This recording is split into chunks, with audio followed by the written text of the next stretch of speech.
Clinica Aesthetics and Dermatology.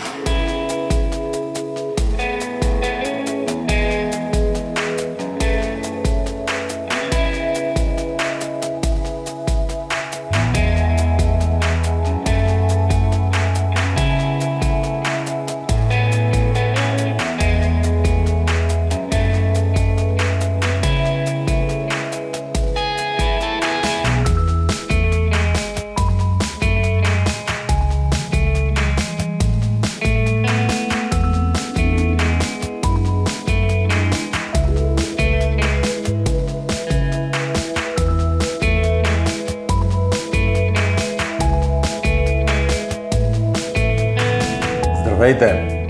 Днешният материал е малко по-сериозен, много е близко до козметиката, но също така е ефикасен и в класическата дерматология. Наричам го дясната ръка на дерматолога, тъй като въглеродният лазер може да замести всички деструктивни методи в дерматологията и то по много прецизен начин. Често пъти ни се налага да премахнем себорейни кератози, вирусни брадавици, всякакви други доброкачествени кожни образования и смело мога да кажа, че най-прецизният метод това е въглеродният лазер. Защо? Защото с него първо лазерният лъч много прецизно унищожава структурите, които искаме да премахнем. Второ, можем да преценим колко натоварваме термично околните тъкани. Ако направя една съпоставка с течния азот или с електрокоагулатора, двата метода също са предназначени за деструкция, но с течния азот ние охлаждаме клетките. Охлаждайки основното място, което искаме да третираме, ние замразяваме и околната тъкан. Така че в процеса на възстановяване имаме един много по-голям дефект, който много по-трудно се възстановява и риска да създадем по-голям цикатрикс е реален. По същия начин и е електрокоагулатора. Това е апарат, базиран на високочастотните токове. Унищожавайки лезията, ние също не сме сигурни колко настрани сме засегнали тъканите и по този начин можем да направим по-голяма некроза, по-голяма термична аблация и по този начин да създадем по-бавно възстановяване или по-неестетичен цикатрикс.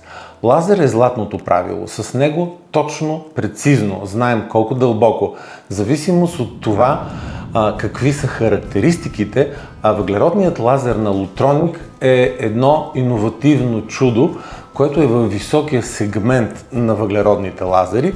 Знаем, че това е един от първите лазери създаден. Мишената или таргета, хромофора, това е водата.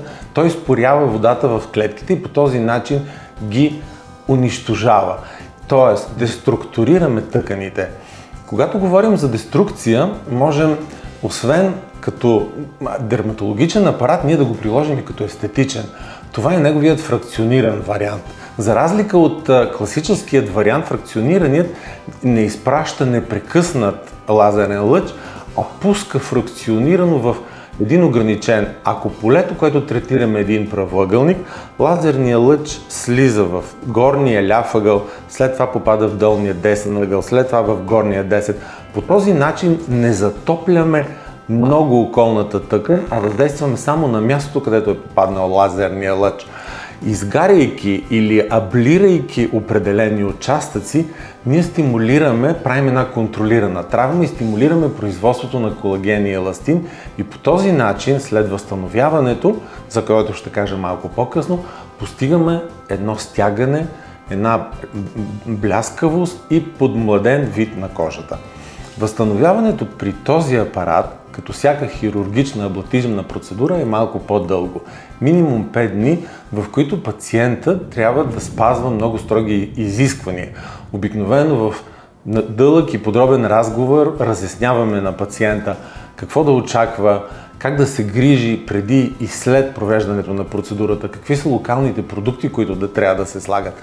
Задължително е след аблативна процедура кожата да бъде добре хидратирана и добре омазнена, защото във влажна и полипидна среда възстановяването и делението на клетките е много по-бързо и много по-ефикасно. За съжаление, тази процедура не може да бъде проведена през летните сезони, когато имаме силна УВ радиация, защото травмирайки кожата, ние стимулираме меланоцитите и когато ги изложиме на ултравиолетова радиация, стимулираме производството на пигмент.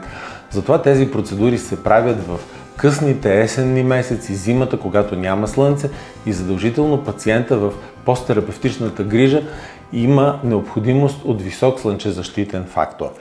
Нека да погледнем как работи машината и да видим няколко снимки преди и след процедурата, за да установим ефективността й. Днес ще ви представим CO2 лазер, който представлява високоинтензивен лазер с два режима на работа – фракциониран и фокусиран. CO2 лазера е с дължина на вълната 10600 нанометра и за разлика от LaserMD апарата и Тули лазера е аблативен, което означава, че можем да го прилагаме предимно през есенно-зимния сезон, когато риска от пигментация е минимален. Тази дължина на вълната абсорбира вътреклетъчната вода, което води до селективна фототермолиза. Това позволява третиране на определен участък и изпаряване на тъканите в него, като се запазва максимално околната кожа. Индикациите за приложение на CO2 лазера са различни, като посредством хирургичния накрайник ние третираме различни доброкачествени кожни образования, като фиброми, себорейни кератози, кондиломи, папиломи, различни видове целуларни невуси и други. Възстановителният период е бърз, необходимо е използване на антибиотичен крем сред процедурата, както и слънцезащита, за да избегнем риска от пигментации. Посредством другия накрайник и фракционирания режим на работа можем да обновим изцяло епидермиса и част от дермата, като това е процедура, която се прави изключително и само в зимния период. Това е хирургичният накрайник, с който премахваме различни доброкачествени кожни образования.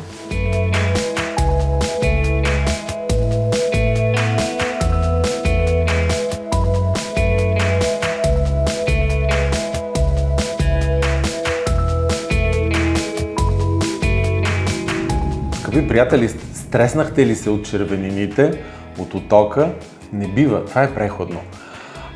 За да постигнем добър резултат, травмата е залогът. Така че не се притеснявайте, ако имаме финни или малко по-дълбоки бръчки и искаме да се преборим, без да препълваме лицето и без да създаваме ново лице, да останем себе си, това е методът, който ще го постигне. Благодаря ви, че бяхте с нас и до скоро!